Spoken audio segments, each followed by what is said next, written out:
Good afternoon. मैं कमल किशोर, प्रवक्ता शोध एससीईआरटी लखनऊ। आज हम लोग डीएलएड चतुर्थ सेमेस्टर का एक महत्वपूर्ण टॉपिक जिसका नाम है तत्वों का वर्गीकरण या इंग्लिश में क्लासिफिकेशन ऑफ एलिमेंट्स, इसके बारे में अध्ययन करेंगे। जैसा कि हम सब लोग ये चीज़ पढ़ चुके हैं और जानते हैं कि जो ब्रह्मांड है उसमें मुख्यतः दो चीज़ें होती हैं, दो कंपोनेंट हैं उसके। एक तो पदार्थ और दूसरा ऊर्जा।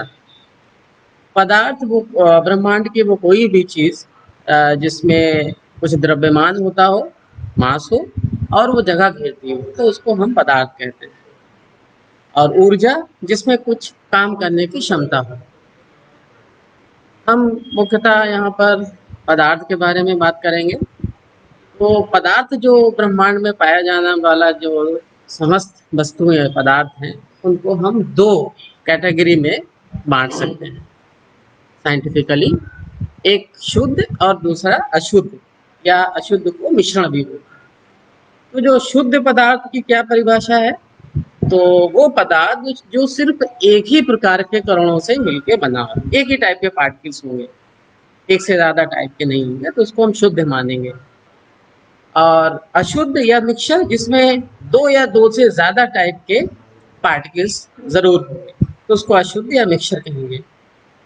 अगर हम बात करें शुद्ध पदार्थों की, तो ब्रह्मांड में दो चीजें, दो टाइप के पदार्थ हैं जो शुद्ध अवस्था में होते हैं।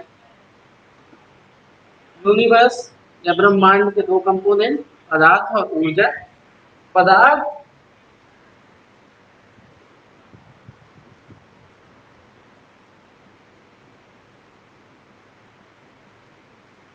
अशुद्ध या इसमें मिश्रण।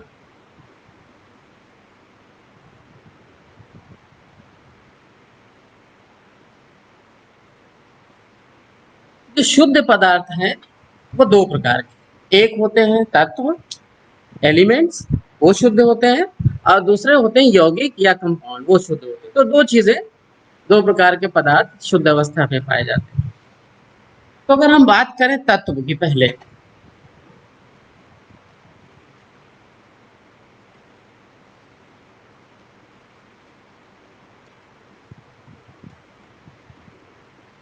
तत्व क्या होते हैं? तत्व भी शुद्ध है और यौगिक भी शुद्ध होते हैं, एक ही प्रकार के पार्टिकल से मिलकर बने होते हैं। फर्क यह है कि तत्व में के जो पार्टिकल होते हैं वो परमाणु होते हैं, एक ही प्रकार के परमाणुओं से मिलकर बने होते हैं। जैसे आयरन है, कॉपर, गोल्ड, सिल्वर, एल्युमिनियम, ये सब तत्व हैं। ऑक्सीजन, नाइट्रोजन, क्योंकि जैसे हम आयरन, शुद्ध आयरन लें तो उसमें सारे एटम आयरन के होंगे और आयरन के एटम सब एक जैसे होंगे। यौगिक क्या होते हैं? जिसमें दो या दो से ज्यादा टाइप के, ये दो या दो से ज्यादा टाइप के परमाणुओं से एक रासायनिक अभिक्रिया से मिलकर बने हुए पदार्थ होते हैं। तो तत्व जो है, हम कह सकते हैं कि चाहे यौगिक हो या मिश्रण हो, सभी तत्वों से मिलकर बने होते हैं। इसका मतलब हम कह सकते हैं जो तत्व हैं वो बिल्डिंग ब्लॉक्स हैं सभी पदार्थों के। जो यूनिवर्स में जितने भी पदार्थ हैं, तत्व उनके बिल्डिंग ब्लॉक्स हैं या इकाई है। यौगिक भी परमाणुओं से बने होते हैं, और जो मिक्सचर है उसमें भी दो या दो से ज्यादा टाइप के परमाणु होंगे, और उसमें कोई निश्चित अनुपात में अभिक्रिया नहीं करी होगी उन्होंने। तो तत्व के बारे में आज डिटेल में जानेंगे। क्यों? क्योंकि हम जानते हैं कि तत्व भी एक बिल्डिंग ब्लॉक है। तो पहले हम तत्व के बारे में जानते हैं, फिर यौगिकों के बारे में, और फिर मिक्सचर के बारे में, ये क्रम रहता है। अभी तक अगर हम पीरियोडिक टेबल पे अगर आपने कभी देखा हो, ध्यान दिया हो, तो 118 एलिमेंट अभी तक डिस्कवर हो चुके हैं और उन सबकी प्रॉपर्टी पता की गई है। हम ये जानना चाहते हैं कि ये जो 118 एलिमेंट या तत्व हैं, इनकी प्रॉपर्टी हमें जानना है। क्यों प्रॉपर्टी जानना जरूरी है? क्योंकि अगर हम तत्वों की प्रॉपर्टी नहीं जान पाएंगे तो हम उनके बने यौगिकों की प्रॉपर्टी नहीं जान पाएंगे और मिक्सचर की भी नहीं जान पाएंगे। तो जब हम तत्व की नहीं जानेंगे तो बाकी पदार्थों की प्रॉपर्टी जानना मुश्किल होगा। प्रॉपर्टी जानना क्यों जरूरी है? क्योंकि अगर हम प्रॉपर्टी नहीं जानेंगे तो हम जो यूनिवर्स में जो भी पदार्थ हैं उनका हम उपयोग नहीं कर पाएंगे। हमारा मेन उद्देश्य है कि यूनिवर्स में जो भी चीज़ें हैं उनका हम अपनी भलाई के लिए इस्तेमाल करें, और इस्तेमाल तभी कर पाते हैं किसी भी चीज़ का जब हमें उसके गुण पता हो। तो इसलिए हमें तत्वों की प्रॉपर्टी जानना ज़रूरी है, क्योंकि हमने देखा कि अभी 118 तत्व के बारे में पता चल गया है। इतने ज़्यादा तत्वों को पता करना, उनकी प्रॉपर्टी याद रखना मुश्किल काम है। तो इस मुश्किल काम को आसान बनाने के लिए वैज्ञानिकों ने बहुत प्रयास किया, सोचा कि ऐसा क्या किया जाए कि हमें सभी तत्वों को इंडिविजुअली ना पढ़ना पड़े। कुछ हम इनको इस तरीके से अरेंज कर लें, ग्रुपिंग कर लें कि अगर उस ग्रुप से किसी एक तत्व की अगर हम प्रॉपर्टी जान जाएं तो बाकी सबकी भी हमें पता चल जाए कि कैसी होनी चाहिए प्रॉपर्टी। तो इसके लिए काफ़ी प्रयास किए गए। तो सबसे पहला प्रयास तत्वों को क्लासिफाई करने के लिए, उनको इस तरीके से अरेंज करने के लिए जैसे कि उनकी स्टडी आसान हो जाए, सबसे पहला प्रयास था डोबेराइनर। डोबेराइनर साइंटिस्ट थे। इन्होंने क्या किया कि तीन तीन समान प्रॉपर्टी वाले तीन तीन तत्वों का ग्रुप बनाया, उसको त्रिक कहा, ट्रायड। ऐसे तीन तत्व जिनकी प्रॉपर्टी समान थी उनको एक साथ रख दिया, और इन्होंने ये कहा कि इसमें जो दो तत्व हैं, पहले तीन तत्व हैं,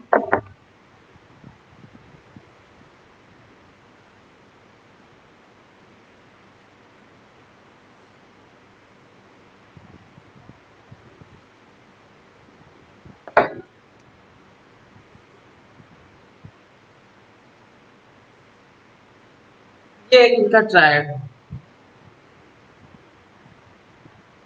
उनका लिथियम सोडियम पोटेशियम, इनकी समान प्रॉपर्टी, उन्होंने इनको एक साथ रख दिया, और उन्होंने ये कहा कि जो इसमें पहला और तीसरा तत्व है उन दोनों के परमाणु भार या परमाणु द्रव्यमान, एटॉमिक वेट को ऐड करें और उसका औसत निकालें, वो बीच वाले के बराबर आएगा। जैसे अगर हम आप देखें तो इसका होता है 7, इसका होता है 39 और इसका होता है 23। मान लिया, तो अगर हम इसको जोड़े 7 + 39 46 औसत निकालें तो 23, तो इसका 23 होगा। अब देखिए पीरियोडिक टेबल में अगर देखेंगे इसका 23 होता है। तो इस तरीके से उन्होंने तीन तीन के ग्रुप बना दिए, और क्या आधार माना कि पहला और तीसरे के एटॉमिक वेट को ऐड करके उसका औसत निकालें, वो औसत बीच वाले का होगा। ऐसे इन्होंने दो तीन, कुल मिला के तीन ट्रायड बनाए। इसमें एक और है triad, calcium strontium barium chlorine bromine iodine. तो इसमें काफ़ी कुछ सफलता मिली इनको। इन्होंने ये जो बताया था, और इससे ये कुछ समझ में आया कि जो एटॉमिक वेट होता है तत्वों का, उसका उसकी प्रॉपर्टी से कुछ रिलेशन होता है। इनकी लिमिटेशन या सीमाएं क्या थी? इनका प्रयास अच्छा था, शुरुआत की थी इन्होंने। दिक्कत ये थी कि ये सिर्फ तीन ही ट्रायड बना सके। जैसे अभी एक देखा लिथियम सोडियम पोटेशियम, इसी तरीके से होता है क्लोरीन ब्रोमीन आयोडीन, इन्होंने इसका एक ट्रायड बनाया। और एक और है कैल्शियम स्ट्रोंशियम बेरियम, ये तीन ही ट्रायड बना पाए नॉन तत्वों से। तो सोचा गया कि इतने से काम नहीं चल रहा, तो कुछ आगे प्रयास किया जाए। तो उसके बाद फिर न्यूलैंड दूसरे साइंटिस्ट थे, उन्होंने क्या किया, तत्वों को उनके बढ़ते हुए एटॉमिक वेट के ऑर्डर में अरेंज कर दिया। एटॉमिक वेट पता था सबका? एटॉमिक वेट मतलब एक परमाणु का, एटम का वेट। अब वो डिफरेंट मेथड से पता किया गया था, इनडायरेक्ट मेथड से, क्योंकि एटम तो इतना छोटा होता है, उसको हम वेट आसान काम नहीं, लेकिन इनडायरेक्ट मेथड थे जिससे उनका वेट पता किया गया था। तो उन्होंने क्या किया, उस समय जितने भी करीबन 60 के आसपास नॉन एलिमेंट थे, उनको उनके increasing order of atomic weight arrange किया। तो उन्होंने ये कहा था, इसको कहते हैं न्यूलैंड्स का अष्टक नियम। उन्होंने ये कहा, अगर हम तत्वों को इंक्रीजिंग ऑर्डर में रखें तो हर आठवें तत्व का, एक से लेकर आठ, हर आठवें तत्व के जो गुण होंगे वो पहले के समान होंगे। जो पहले की जो पहला तत्व है और आठवां तत्व, उनकी समान प्रॉपर्टी होगी। इसको जो संगीत में 7 स्वर होते हैं, सा रे गा मा पा धा नी, फिर सा आता है, उसी तरीके से इन्होंने भी कहा कि अगर जो आठवां तत्व होगा उसकी प्रॉपर्टी सेम होगी, अब एक ही साथ में आ जाते हैं। ये इसमें थोड़ा सा और प्रोग्रेस हुई, वहां पर सिर्फ 3 ट्रायड बना पाए थे, यहाँ पर उन्होंने सबको अरेंज किया, लेकिन फिर भी बात नहीं बनी, आगे बढ़ी, प्रोग्रेस हुई। उसमें ये देखा गया कि इन्होंने जो कहा कि हर आठवां तत्व पहले तत्व के समान प्रॉपर्टी रखता है, ये गुण जो है वो सिर्फ हल्के तत्वों पर ही अप्लाई हो पाया। हल्के तत्व कहाँ है? 1 से लेकर 20 तक एटॉमिक नंबर, जैसे एक कैल्शियम तक के, हाइड्रोजन, लिथियम, बेरिलियम, बोरान, इस तरीके से 20 तक जो तत्व हैं, उन्हीं में ये गुण पाया गया। आगे के तत्वों में ये रूल फेल होने लगा। तो न्यूलैंड का ऑक्टेट रूल भी थोड़ा सा ठीक से अप्लाई नहीं हो पाया, कुछ प्रोग्रेस हुई, धीरे धीरे प्रोग्रेस होती रही। इसके बाद जब लेकिन यहाँ तक अभी ये देख लिया गया कि जो तत्वों के गुण हैं वो उनके एटॉमिक वेट से रिलेटेड, उनका रिलेशन है कुछ ना कुछ। इसी चीज को ऑब्जर्व किया एक दूसरे रूस के साइंटिस्ट थे, मेंडलीव। उन्होंने क्या किया, ये सब देख चुके थे जो जिन लोगों ने प्रयास किया था बनाने का, उन्हीं से उन्होंने कुछ सीखा और उनको ध्यान ऑब्जर्व किया। अब कि इन्होंने क्या किया कि जितने भी इस समय इन्होंने प्रयास किया था, उस समय करीब 63 एलिमेंट्स डिस्कवर किए जा चुके थे। तो उन्होंने क्या किया, सभी तत्वों को increasing order of atomic weight, उनके परमाणु द्रव्यमानों के बढ़ते क्रम में रख दिया। उन्होंने कहा अगर जो हम ऐसा करते हैं तो एक सर्टेन टाइम के बाद, एक निश्चित अंतराल के बाद समान गुण वाले तत्व आने लगते हैं। इसको कहते हैं कि पीरियोडिसिटी ऑफ प्रॉपर्टी, मतलब तत्वों के गुणों में एक आवर्तीकरण होने लगता है, मतलब पुनरावृत्ति होती है एक सर्टेन टाइम के बाद। जैसे इन्होंने कहा था कि हर आठवां तत्व वो पहले वाले तत्व के बराबर होगा, पुनरावृत्ति वहां भी होगी। इन्होंने कहा कि ये आठवां और कोई नंबर नहीं बताया कि एक सर्टेन टाइम के बाद जो तत्व उसमें जो समान गुण वाले तत्व आते हैं, और उन्होंने सबको अरेंज किया एक टेबल के फॉर्म में, इसीलिए इसको कहा गया Mendeleev periodic table. Tabular form में क्या है, उसमें ब्लॉक, इसमें रोज थी, कॉलम थे, इस तरीके से अरेंज किया। और जो समान प्रॉपर्टी वाले तत्व थे वो एक वर्टिकल कॉलम में आ रहे हैं। इन्होंने जब टेबल बनाई तो उन्होंने ये चीज मेन ध्यान रखी, तत्वों के बढ़ते हुए एटॉमिक वेट के ऑर्डर में तो रखा ही, लेकिन ज्यादा ध्यान इन्होंने इस चीज पे दिया कि जो समान गुण वाले तत्व हैं वो सेम वर्टिकल कॉलम में, ऊर्ध्वाधर कॉलम में आने चाहिए, जिससे कि आसान हो जाएगा, किसी एक कॉलम के तत्व की प्रॉपर्टी पढ़ेंगे तो सबकी पता चल जाएगी। तो उन्होंने इस तरीके से अरेंज किया और ये काफी इनको अप्रिशिएट किया गया, क्योंकि इन्होंने सभी तत्वों को अरेंज कर दिया था। ऐसे कुछ फीचर्स, इंपॉर्टेंट फीचर्स थे, कुछ खूबियां थी कि इन्होंने क्या किया, जितने भी नोन तत्व थे उन सबको अरेंज किया। अभी तक आपने 2 पढ़ चुके हैं, ऑक्टेव, जो न्यूलैंड्स का ऑक्टेव रूल पढ़ा था, और दूसरा जिसमें ट्रायड बना रहे थे। उन दोनों में कुछ ही तत्वों को उन्होंने अरेंज कर पाया था, लेकिन इन्होंने जितने भी दोनों तत्व थे सबको अरेंज कर दिया, तो ये ज्यादा उसके बेहतर माना गया इसको। दूसरी चीज, क्योंकि इन्होंने तत्वों को समान तत्व वाले प्रॉपर्टी वाले तत्वों को सेम वर्टिकल कॉलम में रखने की कोशिश की थी, इसलिए उन्होंने कुछ जगहों पर गैप भी छोड़ दिए थे।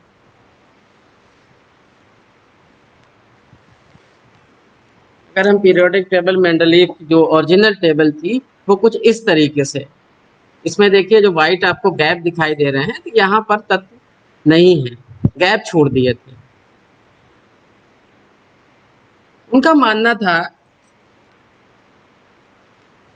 जैसे ये तत्व हैं, जैसे जिंक है आर्सेनिक, इसके बीच में मैंने गैप छोड़ दिया क्योंकि इनके एटॉमिक वेट में काफी डिफरेंस है, तो सोचा कि इतना ज्यादा गैप है, इसका मतलब और भी तत्व हैं जो अभी डिस्कवर होने बाकी। तो उन्होंने ये गैप छोड़ दिए और उनकी प्रॉपर्टी भी बता दी कि ये जो गैप है इसमें तत्व हैं वो डिस्कवर होंगे और उनकी प्रॉपर्टी क्या होंगी वो भी इन्होंने प्रिडिक्ट कर दी। तो ये बहुत बड़ी चीज थी जो जिसके बारे में पता भी नहीं था, प्रिडिक्शन कर दिया कि ये तत्व हैं, इनकी डिस्कवरी की जाएगी और इनकी प्रॉपर्टी ऐसी होगी।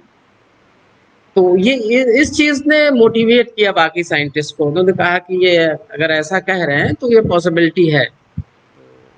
तो रिसर्च करना शुरू किया और बाद में जो गैप हैं, अगर आप मॉडर्न पीरियोडिक टेबल देखें सारे गैप फिल हो गए और जो चीज बताई थी उन्होंने लगभग वही प्रॉपर्टी के तत्व पाए गए, उनको वहीं पे रखा गया। तो ये कुछ अच्छी चीजें थी इनकी, लेकिन उसके बाद इसमें भी कुछ इसकी सीमाएं थी, लिमिटेशंस थी। क्या लिमिटेशन थी इसमें? अगर आप पीरियोडिक टेबल देखें मेंडलीव की, तो आप देखते हैं हाइड्रोजन, देखिए यहाँ पर ये हाइड्रोजन है। इस हाइड्रोजन को इन्होंने सोडियम पोटेशियम कैल्शियम वगैरह, इनके सोडियम पोटेशियम रुबिडियम सीजियम वगैरह इनके साथ रखा हुआ है और इसकी जो प्रॉपर्टी है वो इन तत्वों के साथ भी सोडियम लिथियम वगैरह से भी मैच करती हैं और इसकी प्रॉपर्टी हाइड्रोजन, यहाँ पर देखिए ग्रुप 7 है, फ्लोरीन क्रोमीन क्लोरीन ब्रोमीन आयोडीन, इनके साथ भी इसकी प्रॉपर्टी मैच करती है। इसका मतलब हाइड्रोजन को दोनों जगह रखा जा सकता है क्योंकि इनकी जो टेबल है वो इस आधार पर बनाई गई कि समान गुण वाले तत्व एक साथ रखे जाएं एक वर्टिकल कॉलम में।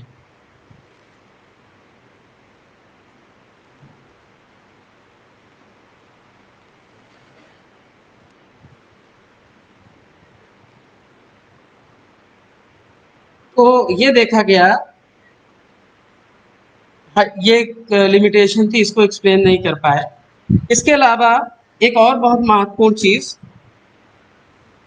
समस्थानिक आइसोटोप के बारे में आपने सुना होगा। कार्बन डेटिंग एक टर्म सुना होगा जिसमें हम जो पुरातत्व की चीजें होती हैं, लिविंग या नॉन लिविंग, उनकी आयु वगैरह बताई जाती है। तो एक कार्बन 14 आइसोटोप। तो आइसोटोप होता क्या है? आइसोटोप ये किसी तत्व के वो विभिन्न प्रकार के एटम जिनके परमाणु क्रमांक समान हो, एटॉमिक नंबर, लेकिन परमाणु भार असमान हो। Different atoms of the same elements having same atomic number but different atomic weights are called isotope. Example से ज्यादा बेहतर समझ सकेंगे।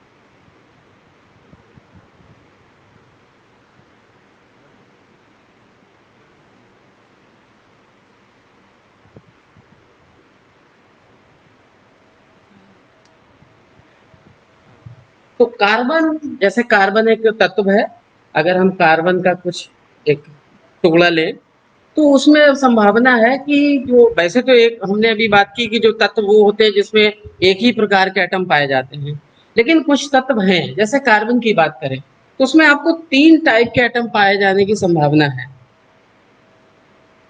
देखिए 3 टाइप के क्या होगा, एटॉमिक नंबर नीचे जो होता है एटॉमिक नंबर या प्रोटॉन का नंबर, प्रोटॉन का सभी में सेम होंगे, लेकिन उनका देखिए एटॉमिक वेट जो है किसी का 12 है, किसी का 13 और किसी का 14।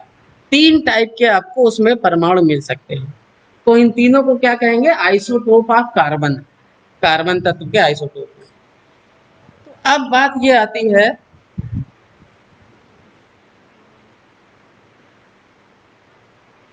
कि मेंडलीफ ने तत्वों को उनके बढ़ते हुए एटॉमिक वेट के ऑर्डर में रखा, इनके ऑर्डर में। तो इसका मतलब कार्बन के जो 3 टाइप के एटम, इनको 3 जगह रखा जाना चाहिए, लेकिन अगर इनकी पीरियोडिक टेबल देखें तो एक ही जगह रखा है। ऐसे क्लोरीन के भी होते हैं, ऑक्सीजन के, कई तत्वों के आइसोटोप पाए जाते हैं। तो इनका जो रूल था, इनको एक जो टेबल बनाई थी, एक नियम पर बनाई थी, उसको बोलते हैं मेंडलीव का आवर्त नियम। अब नियम क्या होता है? एक्सपेरिमेंटली प्रूव्ड होता है। उसमें इन्होंने कहा कि तत्वों के भौतिक तथा रासायनिक गुण उनके परमाणु भारों के, परमाणु द्रव्यमानों के आवर्ती फलन होते हैं, उस पर डिपेंड करते हैं।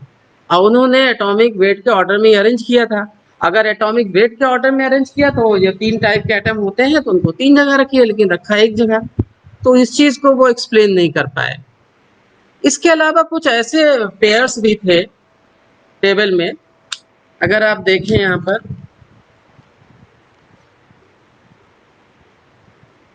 पर निकिल और कोबाल्ट होगा। यहाँ पे देखिए आप, निकिल को बाद में लिखा गया है और कोबाल्ट को पहले। तो यहाँ पर जो उन्होंने कुछ जगहों पे ऐसा कर दिया गया था कि कम एटॉमिक वेट वालों को बाद में रख दिया था और ज्यादा वाले को पहले लिख दिया, मतलब सीक्वेंस भी नहीं सही था। और भी एक प्रॉब्लम थी उस वहां पर, अगर आप पीरियोडिक टेबल देखें तो यहाँ पर लिथियम, सोडियम, पोटेशियम वगैरह के साथ में ही गोल्ड, कॉपर और सिल्वर वगैरह भी हैं। हम जानते हैं कि प्लेटिनम, गोल्ड, सिल्वर ये सब इनर्ट या नोबल मेटल्स होते हैं, बहुत कम रिएक्शन करते हैं, जबकि सोडियम, पोटेशियम बहुत ज्यादा रिएक्टिव। तो इन दोनों तत्वों, दोनों टाइप के तत्व जैसे गोल्ड, प्लेटिनम, सिल्वर बहुत कम रिएक्टिव होते हैं, और जो सोडियम, पोटेशियम, लिथियम बहुत ज्यादा। तो इनकी प्रॉपर्टी मैच नहीं करती, लेकिन फिर भी इनको एक साथ में रखा गया था। तो ये कुछ कमियां थी जिसको दूर करना जरूरी था, इसलिए एक नई पीरियोडिक टेबल आई, जिसको हम मॉडर्न पीरियोडिक टेबल भी कहते हैं, या long form of periodic table. ये बनाई गई है हेनरी मोजले के द्वारा, एक अंग्रेज वैज्ञानिक थे जिन्होंने इसको बनाया।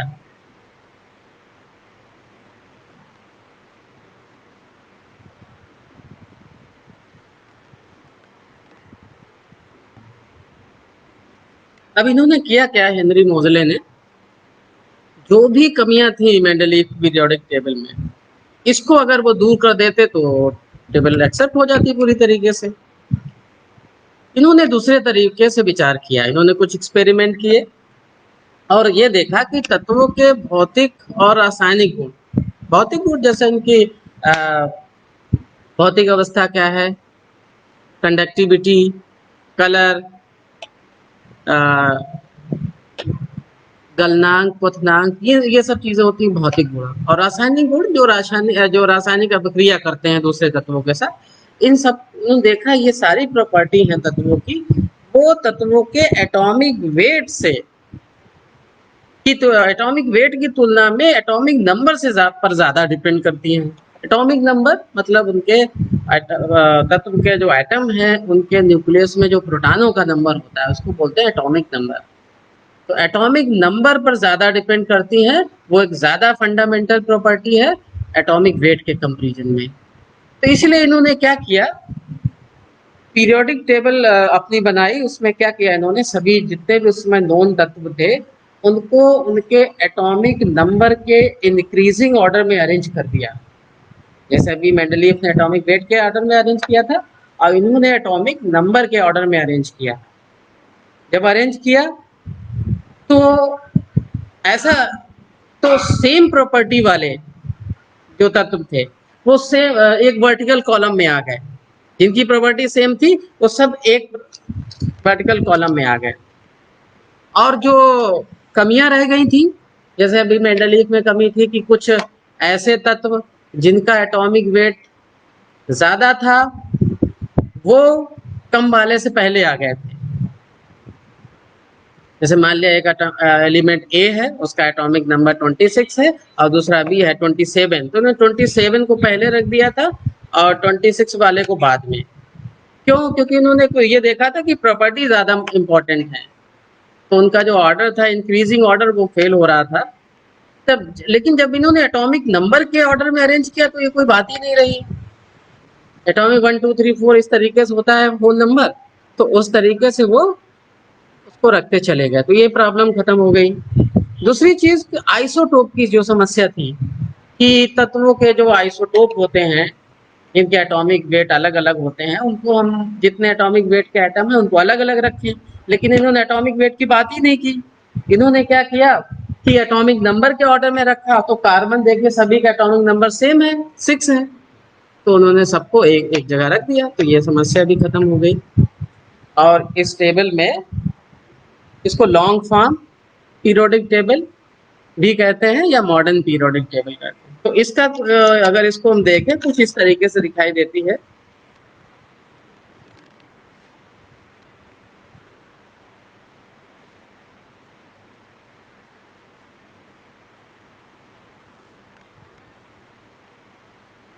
बुक्स वगैरह में आप देख सकते हैं।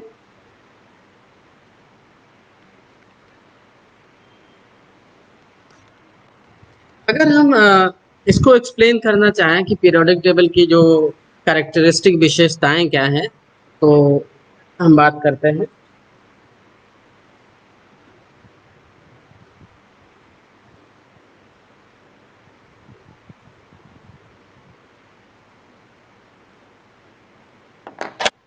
तो ये मोज़ले द्वारा बनाई गई पीरियोडिक टेबल है। यहाँ पर उन्होंने एक नियम दिया था, आवर्त नियम, मॉडर्न पीरियोडिक लॉ।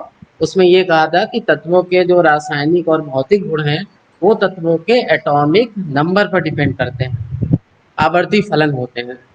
तत्वों के भौतिक तथा रासायनिक गुण उनके परमाणु क्रमांक के आवर्ती फलन होते हैं, ये कहा था। उसी आधार पर ये बनाई गई। इसमें क्या किया गया, अगर आप इसको देखें, हम इसकी प्रॉपर्टी कैरेक्टरिस्टिक डिस्कस करने जा रहे हैं। तो इस मॉडर्न पीरियोडिक टेबल में ये इस तरीके से कॉलम है, ऊर्ध्वाधर स्तंभ है ये। अगर आप देखें यहाँ पर 1 से लेकर 18 तक, तो 18 कॉलम है इसमें, और ये रो इस तरीके से 7 रो है। अब देखिए 1 से लेकर 7 तक रो है और 1 से लेकर 18 तक कॉलम है। तो मॉडर्न पीरियोडिक टेबल में 7 हॉरिजॉन्टल रोज जिनको हम पीरियड बोलते हैं या आवर्त, और 18 वर्टिकल कॉलम है जिनको ग्रुप या समूह बोलते हैं। ये इसकी विशेषता है। यहाँ पर हमने तत्वों को बढ़ते हुए एटॉमिक नंबर के ऑर्डर में रखा है। देखिए यहाँ पर हाइड्रोजन एटॉमिक नंबर 1 होता है, फिर आप इधर आ जाइए, हीलियम एटॉमिक नंबर 2, फिर लिथियम 3, बेरिलियम 4, 5, 6, 7, इस तरीके से हम बढ़ते जा रहे हैं एटॉमिक नंबर के ऑर्डर में। यहाँ पर अगर हम देखें, जैसे मान लिया फर्स्ट ग्रुप ही ले लें हम, वर्टिकल कॉलम, ये जो तत्व हैं हाइड्रोजन से लेकर lithium, sodium, potassium, rubidium, caesium, francium, ये सारे तत्व एक साथ हैं, इनकी सभी की प्रॉपर्टी समान है। यही तो चाह रहे थे सभी लोग कि कुछ ऐसा हो कि समान प्रॉपर्टी वाले तत्व एक साथ आ जाए। इसमें से हम किसी एक की प्रॉपर्टी अगर पढ़ लें तो हम बाकी की प्रॉपर्टी भी जान सकते हैं। तो आज इतना ही, कल हम फिर से डिस्कशन करेंगे। आप इसको घर पे पढ़ लीजिएगा। Thank you.